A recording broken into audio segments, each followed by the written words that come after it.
23h, bonsoir à tous. Merci de votre attention. Voici les titres à la une de l'actualité ce vendredi 22 janvier 2021.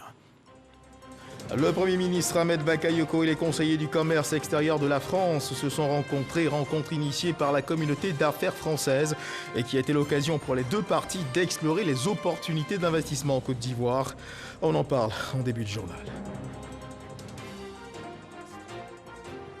Élection législative 2021, fin ce vendredi des dépôts de candidature du côté de la CEI, la Commission électorale indépendante. Et selon notre reporter Éric Goré, l'ambiance était plutôt bon enfant pour ce dernier jour de dépôt de candidature. Bonne ambiance entre candidats du RHDP et ceux de l'opposition.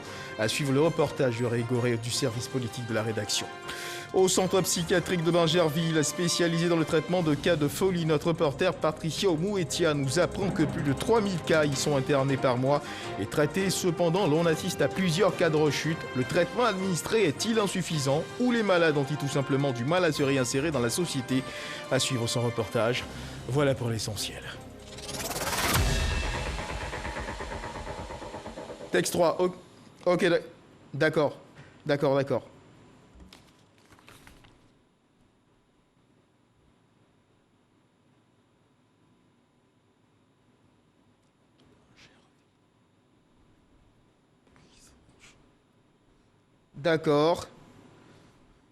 Plus de 3000 cas. Ok.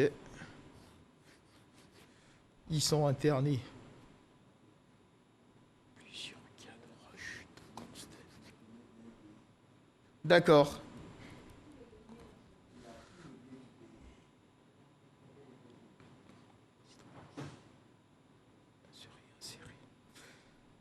À suivre son reportage. Chef Hacker, tu m'entends? Voilà, j'ai diminué, j'ai barré des choses. Plusieurs cas de rechute constatés. Le traitement administré. Ok. Voilà pourquoi il est bon de faire des...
Il est 23h, bonsoir à tous et merci de votre attention. Voici les titres à la une de l'actualité ce vendredi 22 janvier 2021. Le Premier ministre Ahmed Bakayoko et les conseillers du commerce extérieur de la France se sont rencontrés, rencontre initiée par la communauté d'affaires française et qui a été l'occasion pour les deux parties d'explorer les opportunités d'investissement en Côte d'Ivoire. On en parle en début de journal. Législative 2021, fin ce vendredi des dépôts de candidature du côté de la Commission électorale indépendante. Et selon notre reporter Éric Goré, l'ambiance était plutôt bon enfant pour ce dernier jour de dépôt de candidature. Bonne ambiance entre candidats du RHDP et ceux de l'opposition. Prise en charge des malades mentaux au centre psychiatrique de Bingerville. Plus de 3000 cas y sont internés par mois et traités. Plusieurs cas de rechute constatés. Le traitement administré est-il insuffisant ou les malades ont-ils tout simplement du mal à se réinsérer dans la société? À suivre le reportage de notre reporter Patricia Omouetia. Voilà pour l'essentiel. Bonsoir à tous. L'actualité sur le plan national marquée par cette rencontre entre le Premier ministre Ahmed Bakayoko et les conseillers du commerce extérieur de la France. Nous le disions en titre à l'instant, rencontre initiée par la communauté d'affaires française et qui a été l'occasion pour les deux parties d'explorer les opportunités d'investissement en Côte d'Ivoire. Les détails avec Lancine Bakayoko. Cette rencontre avec le Premier ministre a été sollicitée par le comité des conseillers du commerce extérieur de la France Un réseau de 4500 chefs d'entreprise et experts en commerce international. Du numérique au transport, en passant par l'agroalimentaire ou encore le tourisme, presque tous les domaines d'activité économique ont fait l'objet d'échanges entre Ahmed Bakayoko et la communauté d'affaires française. J'ai rencontré le Premier ministre à titre amical et je lui ai proposé de nous rejoindre aujourd'hui pour échanger avec les entreprises françaises. Les entreprises françaises qui sont présentes en Côte d'Ivoire depuis de nombreuses années. Et l'objectif, c'était d'échanger de manière franche et sincère sur les difficultés, sur les projets et sur les engagements des entreprises françaises auprès de l'État de Côte d'Ivoire. Les entreprises françaises qui planifient leur développement sur le marché ivoirien dans un partenariat gagnant-gagnant souhaitent un accompagnement du gouvernement, notamment en matière de fiscalité, de réglementation douanière et même des infrastructures. Le Premier ministre Ahmed Bakayoko a réaffirmé l'engagement du gouvernement à apporter des réponses dynamiques aux préoccupations des hommes d'affaires français afin de renforcer le partenariat privilégié qui a toujours prévalu entre la Côte d'Ivoire et le secteur privé français. Cette rencontre d'échange confirme la qualité du partenariat économique et commercial entre la Côte d'Ivoire et la France. Et je salue également l'intérêt que vous portez tous aux politiques conduites depuis près d'une décennie sous le leadership du président Alassane Ouattara. Le gouvernement a une vision, capter un niveau d'impôt pour induire des politiques d'investissement dans certains domaines qui sont sa priorité, développer le capital humain, développer des infrastructures de base qui elles-mêmes permettent au secteur privé de s'exprimer dans un environnement compétitif. Mais l'option stratégique de la Côte d'Ivoire d'avoir un secteur privé fort, créateur de richesses et d'emplois, engendre aussi des contraintes. Des contraintes qui ont poussé à mettre en œuvre des réformes destinées à améliorer le climat des affaires et à attirer davantage d'investisseurs.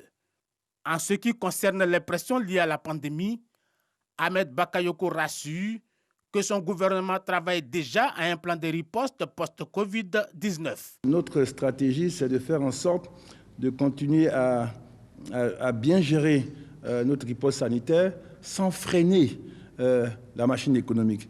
Parce qu'on a bien vu que la remise en marche de l'outil économique est très complexe. On essaie d'avoir des décisions assez courageuses qui permettent de nous faire avancer prudemment et ensemble. Les conseillers du commerce extérieur contribuent à renforcer l'image de la France auprès des autorités économiques locales à l'étranger et facilitent ainsi les décisions d'investissement des entreprises françaises. Et puis, vous le savez certainement, des casques bleus ivoiriens en mission de sécurisation au Mali, dans le cas de la MINUSMA, sont tombés au champ d'honneur. Victimes d'une attaque contre leur patrouille, les parents des victimes ont été reçus par le Premier ministre Ahmed Bakayoko. Il s'est agi pour lui d'exprimer à ses familles la compassion du chef de l'État, Alassane Ouattara. Les détails avec Abou Sanogo. Visage endeuillé, les esprits toujours meurtris. Les parents des soldats de la paix ivoiriens tombés au champ d'honneur dans l'attaque perpétrée contre une patrouille des militaires ivoiriens en mission à Tombouctou au Mali, dans le cadre de la MINUSMA, la mission multidimensionnelle intégrée des Nations Unies pour la stabilisation au Mali, reçue par le Premier ministre, chef du gouvernement, ministre de la Défense Ahmed Bakayoko. Une rencontre pour leur traduire la compassion et la solidarité de la nation. Le Premier ministre Ahmed Bakayoko les a assurés du soutien du gouvernement. Pour nous, ce sont des héros qui ont donné leur sang pour la paix. Et chacun de vous et chacun de nous doit être fier de leur sacrifice. Devant cette triste réalité, la seule chose qui vaille, c'est notre foi en Dieu. Nos soldats sont au Mali pour aider ces pays frères à retrouver la paix et la stabilité dans le cadre de l'intégration sous-régionale et l'équilibre dans notre sous-continent. Ils sont aux côtés d'autres pays pour empêcher que les terroristes contrôlent nos sous-régions et mettent en péril l'avenir de nos enfants et de nos pays. C'est au cours de cette noble mission qu'ils ont été victimes d'actes lâches d'individus sans foi ni loi le 13 janvier 2021. Je voudrais vous assurer que ce sacrifice qui leur a coûté la vie ne sera pas vain, car nous allons continuer à nous engager pour ramener la paix dans notre sous-région.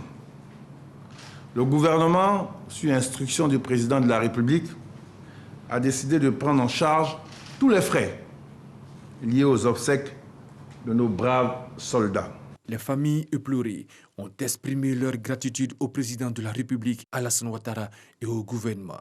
Au nom des veuves et des familles, je tiens à dire merci au président de la République, au Premier ministre, chef du gouvernement, sans oublier le chef de l'état-major et ses collaborateurs, pour tout ce qu'ils font pour nous, pour nous aider à oublier ces douloureuses épreuves.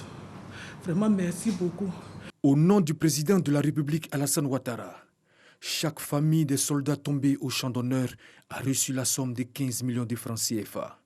Notons que le chef de l'État présidera le lundi 25 janvier la cérémonie d'hommage à la mémoire des militaires morts au Mali.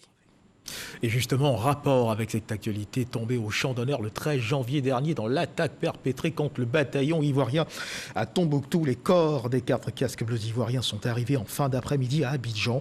Accompagnés par le général commandant de la force de la MINUSMA, ils ont été accueillis par le Premier ministre Ahmed Bakayoko, ministre de la Défense.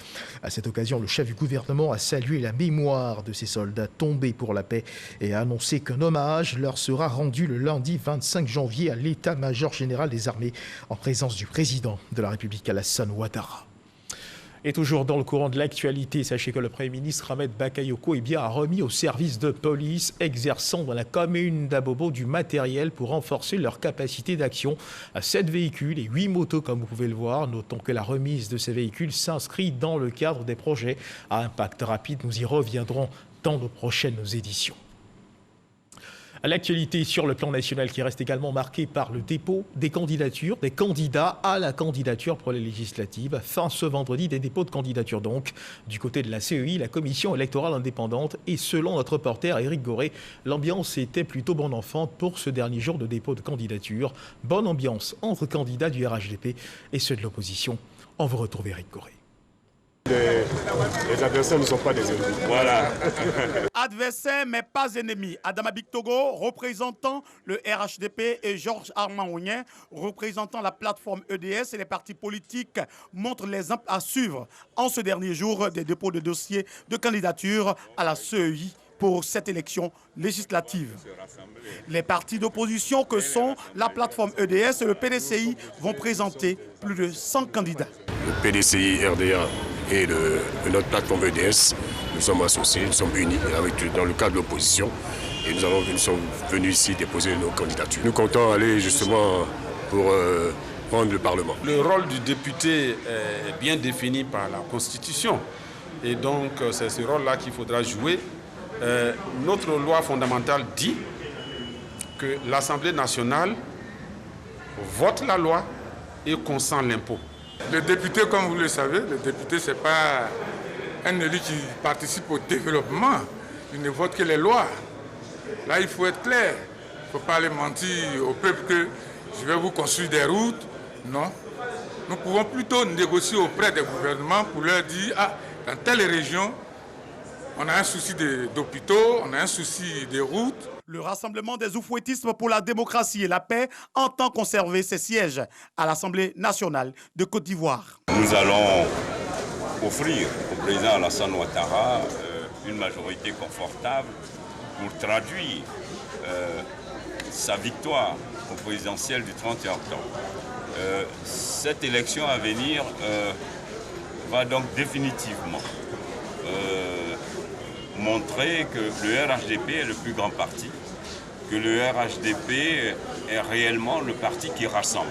De son côté, le Front populaire ivoirien, venu aussi ce dernier jour à la Commission électorale indépendante pour déposer ses dossiers, compte présenter une 60aine de candidatures. Pour 2021, nous avons projeté de présenter une soixantaine de candidatures. Nous avons des candidats au nord, nous en avons à l'est, nous en avons au sud, nous en avons à l'ouest, au centre. Tout est bien qui finit bien. Opposition et parti au pouvoir s'affronteront le 6 mars prochain dans l'optique d'avoir le contrôle de l'hémicycle. Mais pour cela, il faut remporter l'élection législative. Alors que les derniers candidats à la candidature pour les législatives se signalent à la commission électorale indépendante du côté du ministère de la Communication, des médias et des organisations professionnelles, l'heure est au bilan de l'exercice 2020 et aux perspectives pour 2021. Occasion d'inviter les professionnels des médias à plus de responsabilités dans l'exercice de leur métier. Une rencontre qui s'est tenue à l'Institut Polytechnique des Sciences et Techniques de la Communication, ISTC, à Cocody. On voit tout cela avec Issa Tcholangueo. Un bilan aux couleurs culturelles, prestation de l'Orchestre des femmes de l'INSAC, Institut national supérieur des arts et de l'action culturelle, et des compagnies traditionnelles de danse. Le ministère de la Communication et des médias l'a voulu ainsi pour faire la rétrospective des activités de 2020 et les perspectives de son département. Le GEPSI, Groupement des éditeurs de presse de Côte d'Ivoire, et la CAFSI, la Chambre des afficheurs de Côte d'Ivoire, ont saisi cette opportunité pour égrener leurs difficultés et faire des doléances. Les éditeurs de presse et les journalistes font régulièrement leur autocritique et remise en cause, et ils ne perdent pas de vue que beaucoup reste à faire pour améliorer le contenu de leurs journaux. Au nom du personnel de nos entreprises, je voudrais vous demander de peser de tout votre poids pour le retour de la subvention à l'impression après 2 ans d'interruption. 460 panneaux illégaux ont été démantelés. 11 axes ont été traités sur un objectif de 21 grands axes à réorganiser. 76 axes secondaires ont été définis pour être réorganisés dans les 10 anciennes communes du district d'Abidjan. Porte-parole des structures sous tutelle, le directeur général de l'ISTC, Alfred Namoussa, a salué les efforts du ministre Sidi Tiboko Touré à équiper des structures de son département malgré la crise sanitaire mondiale. Les différentes équipes des sociétés d'État et établissements publics nationaux sous tutelle ont de l'expertise, de la volonté, de la détermination et de l'imagination à vous soutenir pour une image grandissante du département dont vous avez la charge. À son tour, le ministre de la Communication et des médias a reconnu le travail colossal abattu dans tous les secteurs d'activité en dépit de toutes les difficultés. Votre contribution a été déterminante pour le maintien de la paix et de la cohésion sociale. Je vous en sais gré et vous encourage à maintenir le cap pour une Côte d'Ivoire rassemblée. Je retiens que dans tous les secteurs, nous avons enregistré des avancées malgré l'environnement globalement difficile. Au niveau du secteur audiovisuel, on note avec satisfaction l'extension du réseau TNT qui couvre désormais 70% des populations, avec en perspective une promesse d'achèvement de la construction du réseau en 2021. On a à ce propos le démarrage effectif de la diffusion au cours de 2020 de 3 nouvelles chaînes TNT, portant l'ensemble à 6 sur les 7 attendues. Au bilan, il ne reste qu'une chaîne et nous espérons qu'elle démarrera de façon effective au cours de cette année.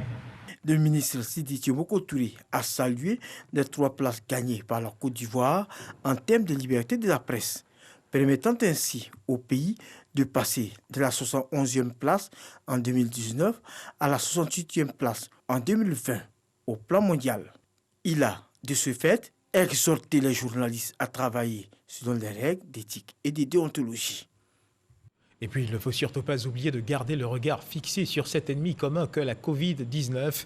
La maladie continue de sévir en Côte d'Ivoire.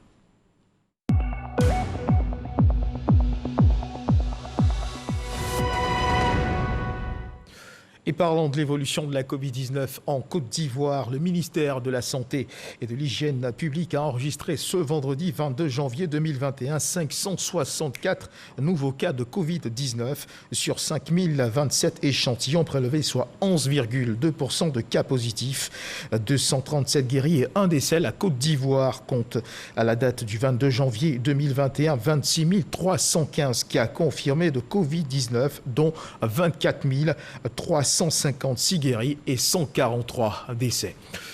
Au regard de l'évolution ces 2 dernières semaines des cas de contamination à la maladie de Covid-19, le CNS, le Conseil national de sécurité, s'est réuni et a pris un certain nombre de décisions, au nombre desquelles 4 mesures.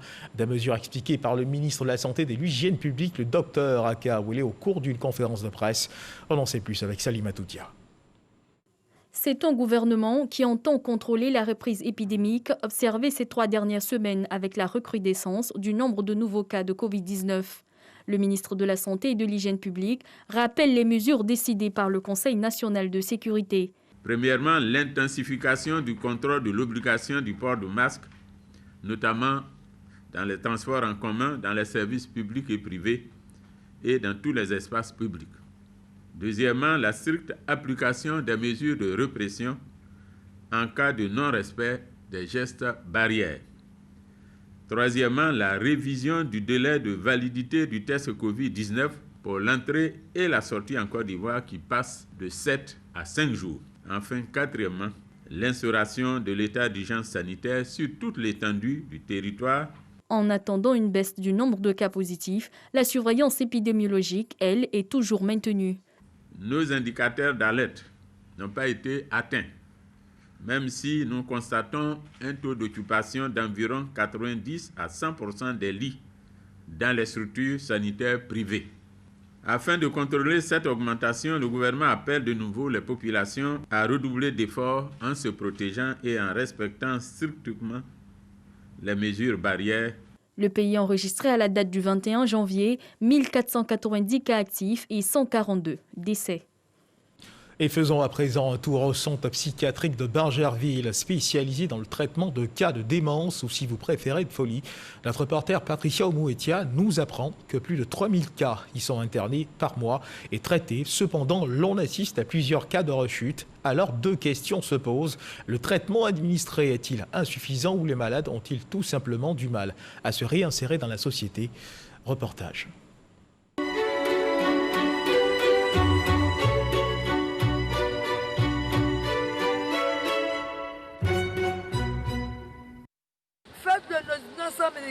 Série de 6.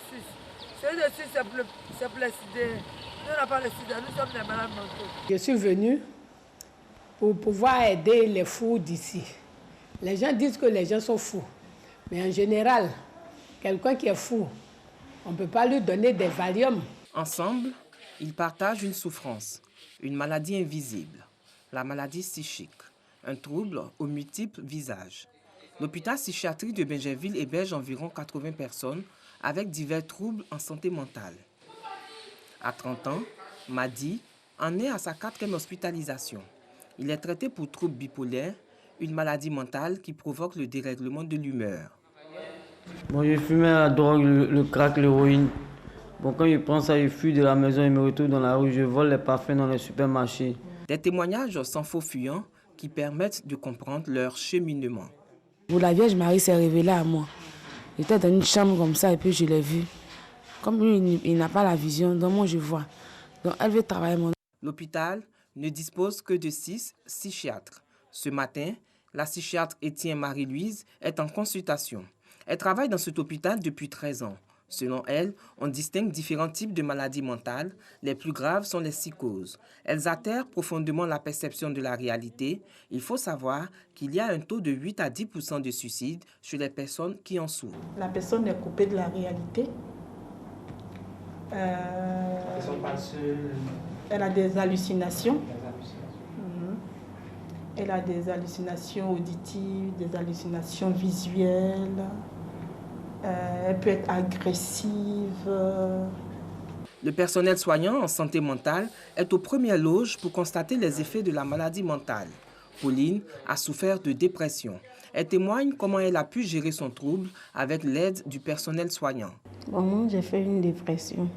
C'est à la suite de cela que je suis arrivée ici. Ça s'est manifesté comment la dépression? Bon, au début, quand ça a commencé, je ne dormais pas. J'étais toujours agitée et à chaque fois, je délirais, je parlais. Et arrivé un moment, c'est à la suite de cela que j'ai été envoyée ici. Et lorsque je suis arrivée ici, j'ai commencé à respecter le conseil de mon psychiatre, tout ce qu'elle disait, j'observais, je prenais les médicaments. Mais aujourd'hui, par la grâce de Dieu, je vais bien. En Côte d'Ivoire, plusieurs personnes souffrent d'au moins un trouble psychiatrique, dépression, bipolarité ou schizophrénie.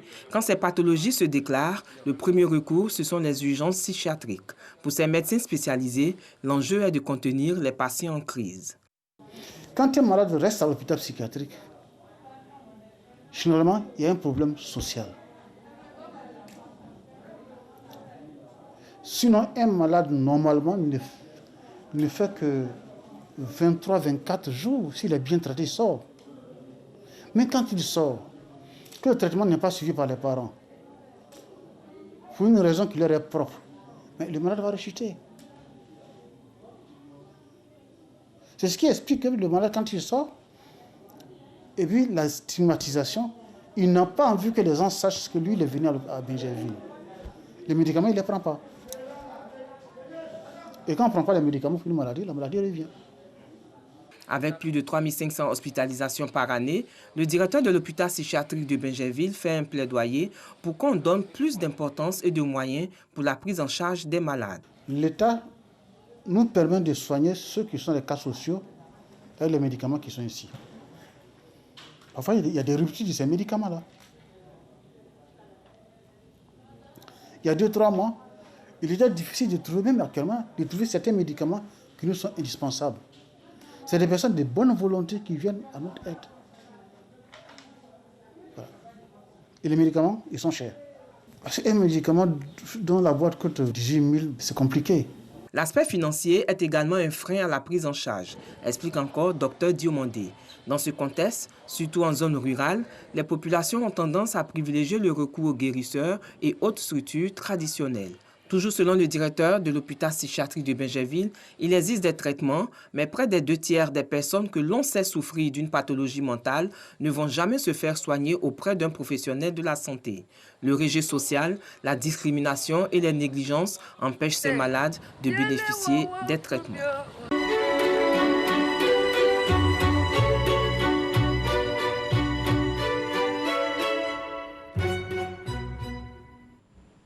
Voilà, et loin des chemins qui conduisent à l'hôpital psychiatrique de Benjerville, le ministère de l'Environnement et du Développement durable a organisé un atelier sur la biodiversité.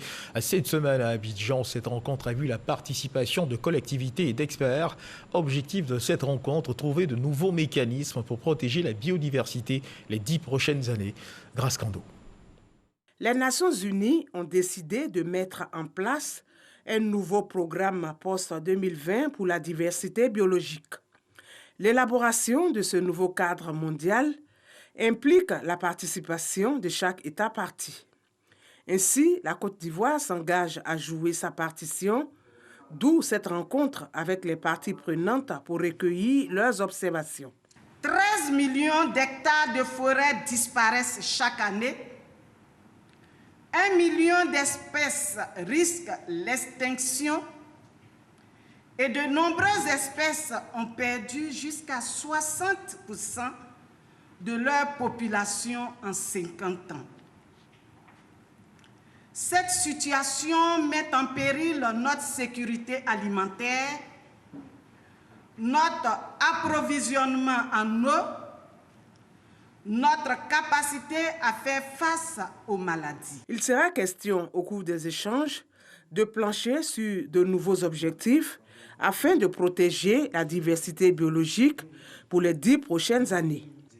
Le Fonds mondial pour la nature est aux côtés du gouvernement ivoirien pour apporter sa contribution. On a jugé utile de soutenir cette activité, surtout parce que cette activité va définir l'engagement et la position de la Côte d'Ivoire par rapport aux négociations de la COP15. La mise en place de la Fondation pour la protection des aires protégées, FPRCA, et surtout la gestion de la parc national de Taille.